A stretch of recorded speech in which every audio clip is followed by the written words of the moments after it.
in Vietnam 2021. My name is ICBaby12 and his name is Tafa, as we are going to be your commentators for today. My, oh my, we started with 7 nations across the globe and now we only 4 remains. This is going to be day 2 for the semi-finals and I'm looking forward to see who is going to come out on top. And to start things off, it is going to be Philippines as well as Singapore. But before that, I'd like to shout out to our amazing tournament organizers, which is all currently organized by Vietnam Recreational and Electronic Sports Association, known as VRESAR, in cooperation with VNG Games, which is Mobile Legends Bang Bang publisher in Vietnam, as well as tonton being the developers of Mobile Legends Bang Bang to make all this happen. Stafa, are you excited? Because this is going to be our first best of 3 series for today, and it's going to be all out between both Team Philippines as well as Singapore. Yep, I think I personally am going to be just as excited as everyone watching at home, because as you highlighted earlier, out of the 7 nations that started off the MLBB team event here at the 31st SEA Games, we are down to our final 4 survivors.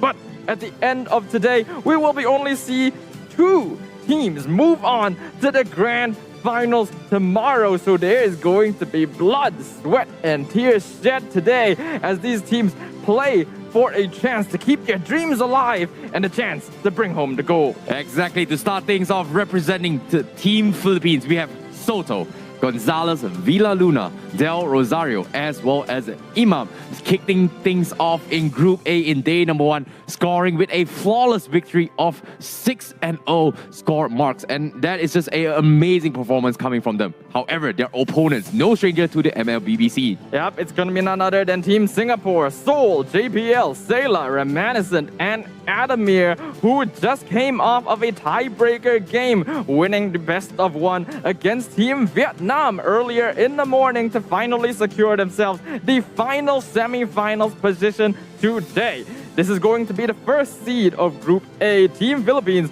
going up against the second seed of Group B, Team Singapore. Just purely based on statistics, Team Philippines are going to be the favorites to win this one, but we have already seen very unexpected things happen throughout this MLBB tournament, and so I'm excited to see how this will pan out. Yep, I'm looking forward to see what kind of adaptations is going to be made thus far. In the group stages, it's all about making it towards the top 2. Pretty easy to do, pretty hard, but at the same time, everything can be expected. But before that, let's take a look at our predictions and who we think is going to be winning this series. It seems like, whoa, for the first time on the English broadcast, it's no longer a split vote, and both of us are going to be siding on Team Philippines. What are your thoughts on this? Well, I already mentioned it earlier, just purely based on statistics and gameplay, Team Philippines seem to be going into this first semi-finals of the day as the favorites. I think even not just our predictions, but I think a lot of you watching at home are going to be feeling the same as well. But of course, Team Singapore, they are no slouches. They have their own fans, their own supporters. They have made it here with their own efforts. And they are going to be showing the world that even the top MLBB team in Southeast Asia has weaknesses that can be exploited. Don't worry, guys. We will not be bias casting on towards one team. We will do our best to be as neutral as possible. However, this is going to be our inputs for now, and that is going to be based on statistics as well. Like you said as well, Team Philippines has not been defeated yet. So it's pretty clear that most of us are going to be expecting this coming from Team Philippines. However, like we said as well, despite a very, very rocky start in day number 1 for Singapore, they managed to clean up their mistakes in today's tiebreaker and very convincingly take the win against Vietnam, making into a semi-finals. Hopefully, with that adaptations and the fix that they made from yesterday's performance, they are looking very, very focused. As you can see, the coach, Young In, going to be leading for Team Singapore, is going to be guiding the team, hoping to try and take a jab at the unstoppable force known as Team Philippines. Something important to note here is that now that we are in the semi-final stage of the SEA Games, we are no longer playing best of 2 matches. This is going to be the very first best of 3 match, and that does mean the first team to get 2 victories will be moving on and become our first participant in the grand finals, the loser unfortunately having to fight in the 3rd place bronze medal match later today. We'll find out which of those teams that is, because the draft has now officially begun. Woo! This is going to be the best of 3 series coming in, and game number 1, we have Team Philippines on the blue side and Team Singapore on the red side. So kicking things off, we are going to be seeing the usual bans coming in from Team Philippines, which is going to be the Ling as well as the Franco, and Singapore are going to be banning for the standard Valentina. Now, the question remains here. Will Team Singapore bring something new? Because we know JPL is known for his very aggressive roaming playstyle as a roamer, but however, ever since coming to Seagames, he has adapted to play the Enchanter healing support rather than these usual aggressiveness. Is it because the matchup with Team Philippines meta, or is it what the team required him to do so? I do think it's based on Team Singapore wanting to play a safer style of MLBB. So far, throughout the games that we've seen Team Singapore play, they tend to be a more passive early game team, and they don't tend to take very heavy risks. JPL, we see that he often will still overextend himself to try and secure objectives and kills for his team. But overall, their gameplay is a lot slower as compared to other countries. Well, speaking of slower as well, Team Philippines averaged one of the highest, longest amount of games played throughout yesterday's performance. Every single game they have ended so far has lasted at least about 18 to 20 minutes above due to the nature of their composition. They love this late game oriented draft, and somehow they figure a way to actually drag it into the early stage. Maybe, and just maybe, Team Singapore might take an advantage and try to go early head on. However, it is very risky considering that their pressure is on, because if you think about it as well, the winner of this series is guaranteed a medal for the SEA Games, for the 31st SEA Games. And, you know, regardless, it may be gold or silver, whoever wins this series is going to be bringing nation's glory and pride for the country. Yeah, but you can imagine that the stakes are going to be very high for both these teams here, so they have to be bringing their A game to the stage. So far, the first phase of bans has concluded, and both teams are mainly banning out early game options here to make sure that they have a safer early game. Obviously, both Team Philippines and Team Singapore tend to play less aggressively in the early game as compared to some of their peers to build up for that late game farm. Starting things off, Team Philippines can be locking in the Eve. Yep, speaking of which as well, Team Singapore, they are going to be banning the Matilda, a very classic special of Villa Luna's composition. However, Philippines, they are not that afraid. He does have a big variety of hero pool. We've seen him play the Matilda, we've seen him play the Estes as well, but this time the Yi being prioritized, new in the fact that it may be flexed in a way where both maybe Imam or also Villa Luna can play that particular hero. So they are looking for those AoE CC styles, but we had a glimpse of what Team Philippines played with this this composition from yesterday's game. Seeing that both the Angela is still available in the pool, they might consider drafting the Esmeralda as well as the Angela for themselves, but looks like that's not going to be the case for Singapore, as they will pick on their priority picks, which is Beatrix as well as Xavier. So Team Philippines, this is a good option to actually play it again. Angela on maybe the Esmeralda for themselves. We'll see whether or not that is the choice for Team Philippines here, but I think that this is a very default start for Team Singapore. They especially like to prioritize Adamir's hero here in the first phase because he can usually become the late game carry for the entire team. And so far, his most consistent performance has been on this Beatrix. Just picking in the Xavier as well is actually quite unusual, considering that so far we have not seen Sayla play on this hero. So we'll see whether or not he can mimic the same types of sniping that we have seen other Xavier players do. I definitely agree as well. In terms of range potential, Xavier and Yves does have the capabilities to match each other with a little bit, but Team Philippines, they are not going to go for Angela, but they will prioritize on the Archive jungle as well as the Esmeralda. Close enough, but we are going to be seeing the Del Rosario jungle special coming from Philippines, which they have shown during the group stage. It seems to me no other teams here in the SEA Games has figured out on how to deal with this jungle archive, and hopefully Singapore is going to be able to do it. But now, let's talk shop a little bit more. Singapore, even though that, you know, we talked about how Adamir is going to be the core component for Team Singapore, is this the particular reason why JPL is forced to play an Enchanter style to further enhance his capabilities to actually win get themselves into his win condition by using Adamir? I think what's notable is that Team Singapore isn't very aggressive in the early game, right? So the reason why they're going for these enchanter style supports is actually to kind of slow down the tempo of the game and play for more defensive healing styles rather than attempting to overly invade the enemy jungle. Especially since nowadays, a lot of teams like playing these tank jungle heroes. It's a lot more difficult to get those invades up and done. But it is still very important to get lane dominance early, which is why Team Singapore drafted Dirov to counter Esmeralda. Definitely agreed as well. Keeping JPL heroes open from the side of Team Singapore means Team Philippines, on the other hand, has a little bit more flexibility. They are going to go for their usual combo picks. However, need I remind you as well, out of all 6 games the Team Philippines have played, the games that they kind of struggled a little bit was against the match with Team Myanmar, where they actually brought the Hellcut play. So would you say that, Team Singapore may consider to go for a very early jungler that gives maximum impact to try and drag this out?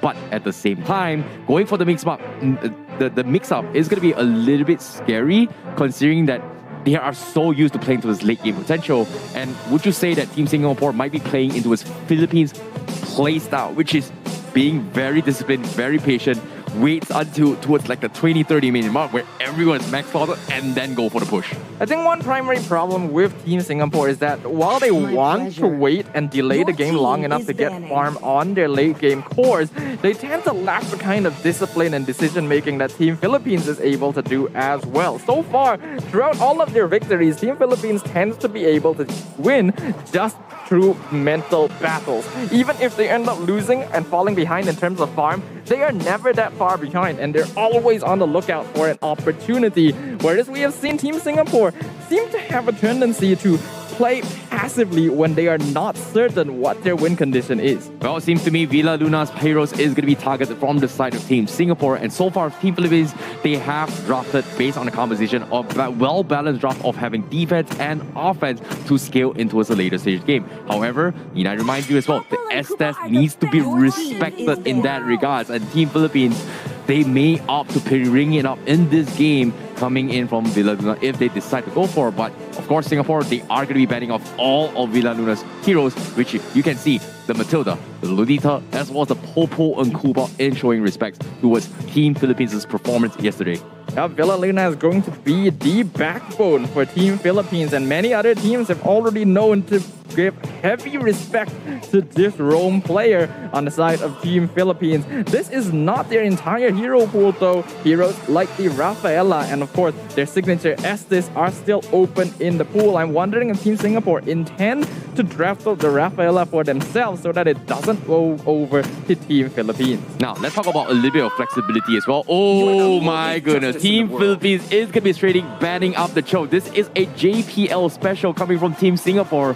Ooh, seems like Team Philippines, they are eyeing to get themselves a medal. So this is going to be a great read coming in. However, Team Singapore, the question remains, besides JPL's heroes, is this or will it be a Dirov XP lane or is it going to be a jungle lane? As of yet, my predictions, I feel like this is going to be a Dirov XP lane just because the Esmeralda is going to be in play from Philippines. What are your thoughts on this? I think this is confirmed going to be a Dirov EXP lane. Not only does it counter Esmeralda, we have seen Soul play on the Dirov before and he has been fairly effective on it. I think the big question now is, will they lock in JPL's hero just to narrow down Villa Luna's hero pool even further, or lock in Reminiscence's jungler just in case? Nope, looks like it is going to be the Grok. And while nowadays we see teams go for the EXP lane Grok more often, I am inclined to believe this is a roam Grok instead. This is a good draft coming from Singapore. However, need I remind you as well, this is going to be very risky. Keeping your options open as much as possible is great, knowing for the fact that this Grok may be flexed into his XP, may be flexed into his roam, very similarly to Singapore's Dirov as well, where they have a Dirov that can be flex XP, flex jungle. So Singapore, they're keeping the final hero as a key pinch hero to deal with whatever Team Philippines is going to be coming up. In this case, is the Estes going to come out from Villa Luna, or is Villa Luna going to be sticking to play the E? But seems to me, okay, they are bringing the Natalia coming in. This is going to be a roaming Natalia coming from Team Philippines, and I believe so, it might be played by Villa Luna. it will either be Villa Luna or Imam playing on this Natalia, but this is definitely a bit of a skew away from their typical style. They usually don't go for these over-aggressive early game heroes. Natalia very much needs to make an impact across the map or the hero will fall off very quickly. Gonzalez getting his cloth. This is pretty standard, but we'll see whether or not this change in style from Team Philippines will prove to be effective as Team Singapore lock in the Baxia jungle to finish off their draft. A very good counter to some of the draft on Team Philippines. Yep, it is going to be the Esmeralda on top of it all as well. However, the question remains, can Team Singapore deal with the mobility that Gonzalez is going to be bringing to the table with the Cloud, who's known to be an efficient escape artist? But I'm really liking what I'm seeing so far. Going for the comfort base from Singapore, as long as they win their lanes and make sure that Adamir doesn't have a hard time, is going to be the way to go. As of now, Team Singapore, they have to focus on Adamir's speed tricks to potentially defend against the aggressive Natalia that may or may not come from the side of Team Philippines. As of yet, the draft has been set. Ladies and gentlemen, this is going to be your players representing from Team Philippines as well as Singapore, duking it out for the first semifinals, game number 1.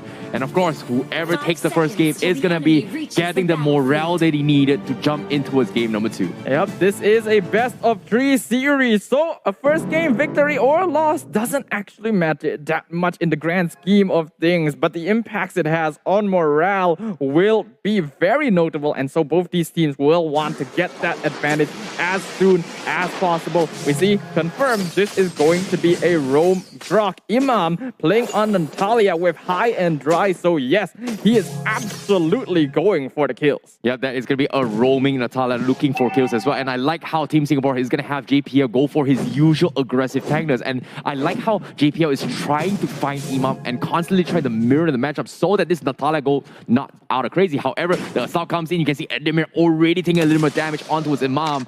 And this is going to put a stress onto his laning phase against Gonzalez as of yet. The annoying thing about having this Natalia around is that she can just roam around the entire map and chunk people out in the side lanes. Imam doesn't necessarily need to get kills, but will have much more movement speed as compared to JPL, and thus can apply much more pressure across the map. We can see that they're primarily focusing on Gonzalez's lane because they know that Adamir will be a threat later on. It was a very interesting move as well, considering how Team Singapore played it. JPL was trying to cut off rotational aways from Imam, where Imam actually took the long way around back towards the purple buff and then hit towards beat. So Team Singapore, they might not know where he is, and because of this is going to be a little bit of damage heading towards Sela's way. But do I remind you, this is going to be a slow play because Reminiscent, that hits for relatively early and they are going to be going super aggressive and they immediately punish Imam because of this play. This is a good play from Team Singapore. They know that they are going to be stronger in this early game because of Vaxia, the Grok, and the Deroff. They need to make sure to gain a momentum advantage against Team Philippines so that they will be able to have more map control going into the mid-game. Turtle now being contested. They locked their Rosario in as well, but seems to me they will get the total buff. But here comes the real motivation to isolate the fight. They catch onto a Sayla, and just like that, Team Singapore will lose in the turtle trade, but they want to get a little bit more damage out of this. Unfortunately, they just don't have the burst potential. JPL, however, is going to get cancelled as Ima walks into the bush and gets an easy taking, and that's going to be 2 kills in the back from Team Philippines. A little bit of lacking map awareness and positioning from Team Singapore results in them getting caught out completely. They focus too hard on trying to contest the turtle away from Del Rosario, and this allowed Sayla to be targeted by Vela Luna in the back line. Imam even coming in to add insult to injury afterwards, finding JPL. This is the strength of Team Philippines. They know exactly where the members of the enemy team are at all times and will find any stragglers out of position. Look at this for priority targeting coming from Vela Luna. You can see it's pretty obvious that he is going to be saving his Real Nation just for the Sayla and doesn't want to give him any sort of room to abuse the Transcendent form. This is a great priority target. However,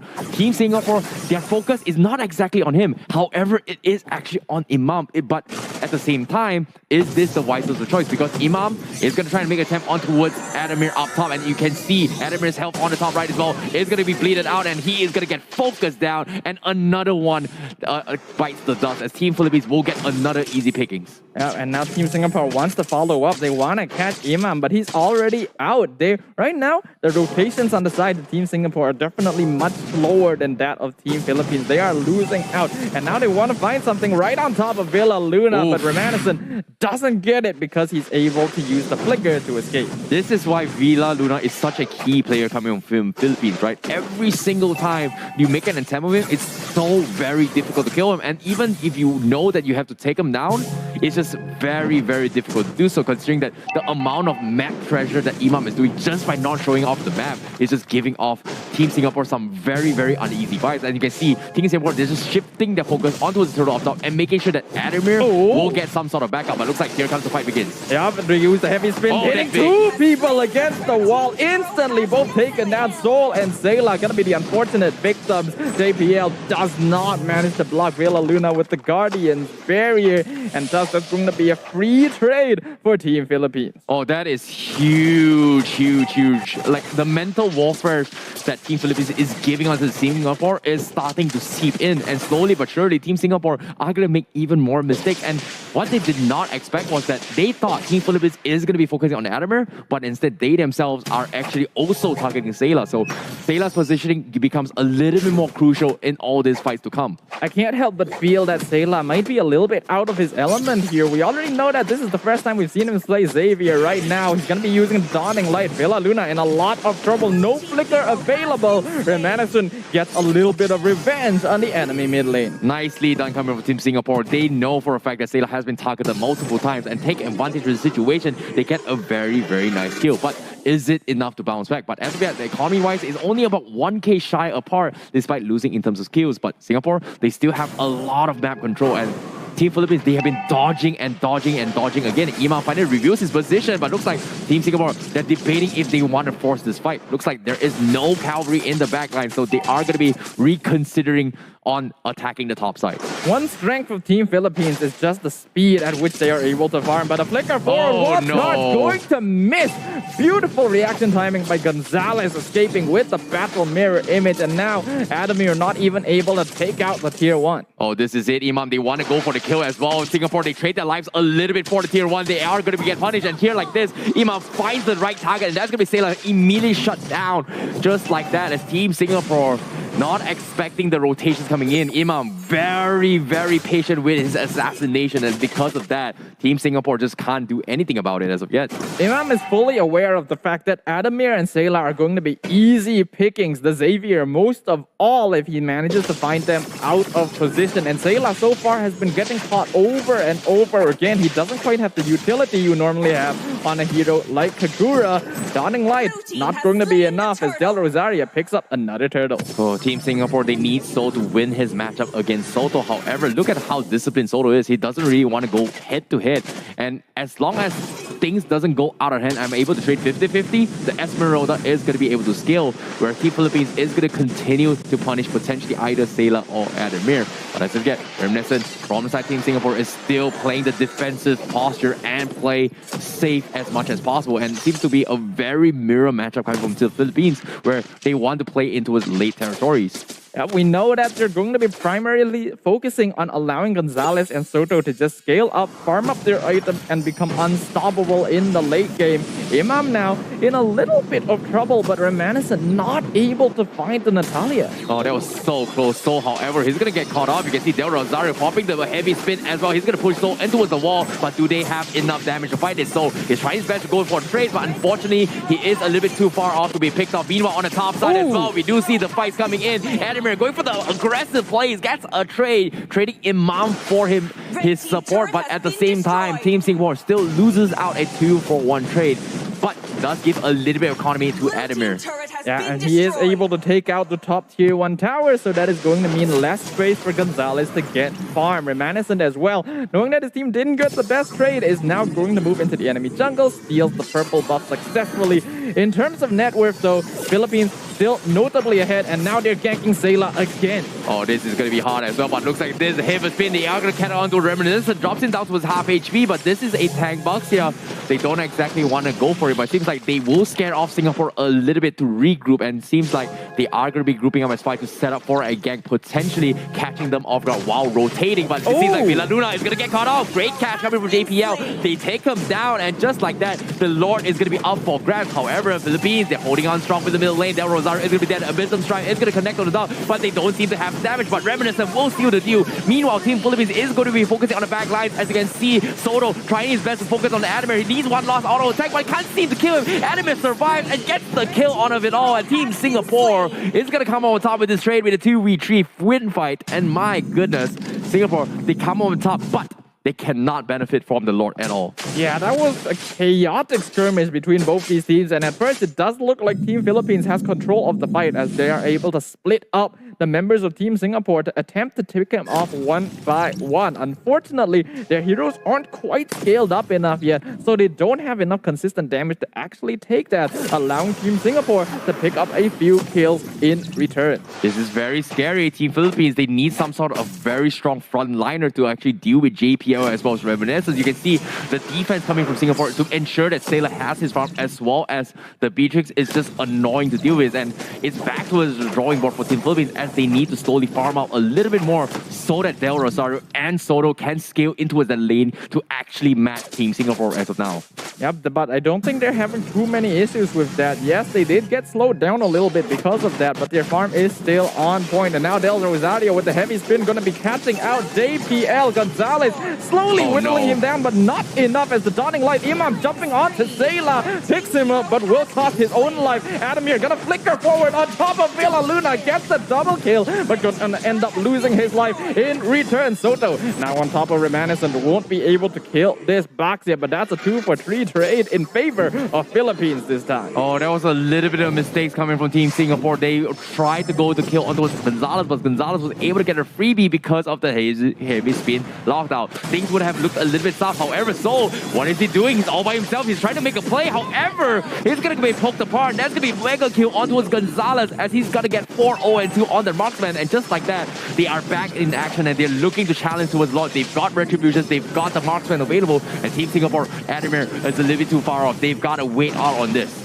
We already see that Soto is scaling up to the point where it's very difficult for even Reminiscent to take him down. He's buying so much space for Del Rosario and Gonzalez. Imam in the backline. He's looking for Sayla once again. He's with Adamir back there. Heavy spin pops down. Real Momentum is gonna trap them out. Imam, he finds Adamir. Gets the kill with Execute. He knows that the Beatrix is more dangerous. JPL uses the wild charge, but it's not gonna be enough. Dawning Light almost picks off Gonzalez. Soto dropping real low as well. Team Philippines gonna take that as their cue to disengage. Oh my goodness. Imam, the assassin he is, he's been scouting around, waiting for right targets, and he knows who he needs to kill. Adamir taking advantage of that wall defense to call over, trying to force Philippines to react. Unfortunately, Philippines was just using it at the stalemate for a bait as a distraction to allow Imam to sneak up behind and get the kill.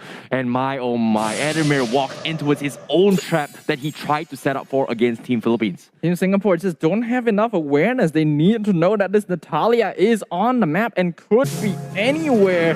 Adamir, he could have probably taken the fight if he was on Wesker, but unfortunately, because he was not expecting Imam to show up, he was actually using Renner at the time, and well, in close quarters, a sniper rifle isn't going to do the job. Exactly. Team Philippines is going to be trying to force a fight once again as they try to bait out the Lord, and Team Singapore is going to be responding as well. Sayla as well as Adamir looking for the fight, but looks like Rosario is going to catch on Reminiscence. Roman Liberation tries to zone them out. JPL taking the full brunt of it as well. Likewise from Sayla, they're hesitating to fight, but Villa Luna starting to hurt like a truck. As Team Philippines, they won't lose out Imam in the process, but seems like Singapore can also exactly contest the Lord because of the potential snipe coming from Philippines. Soto is going to be called in to secure the map control onto the Lord, but Philippines, they still have a healthy chunk of HP. Looks like they will try and make an attempt onto the Lord. Del Rosario does have the heavy spin very soon, but it is still once again a very patient bait coming from Team Philippines. JPL trying to go in from the back line. Soul coming from the side, but they're not able to find the engagement. All things considered, that was an okay trade for Team Singapore. Madison jumping in onto Villa Luna, but he is out of position. Dawning Light only hitting Gonzalez. He's now stuck underneath the Void Crystal. Heavy spin, pushing Madison back. They do catch out Soto in the mystic field. Adamir flickers forward again. Nibiru's passion secures the kill. Soul going in, finds Gonzalez. They find Del Rosario as well. Imam, the only survivor as Team Singapore walks over the Philippines. Oh, that was huge coming in from Team Singapore, and just like that, it wiped the floor with them. But look at how tanky Reminiscent was, and because of that, it just completely obliterated them now. And now they're going for the base push as well, and just like that, they wiped the floor with Team Philippines. They close up the game 13 minutes into the game, and guess what? What an upset coming in from the first game, and Team Singapore, they're ready to rumble. This may be the most unexpected result for basically everyone watching right now, as Team Singapore, against all the odds, take the first game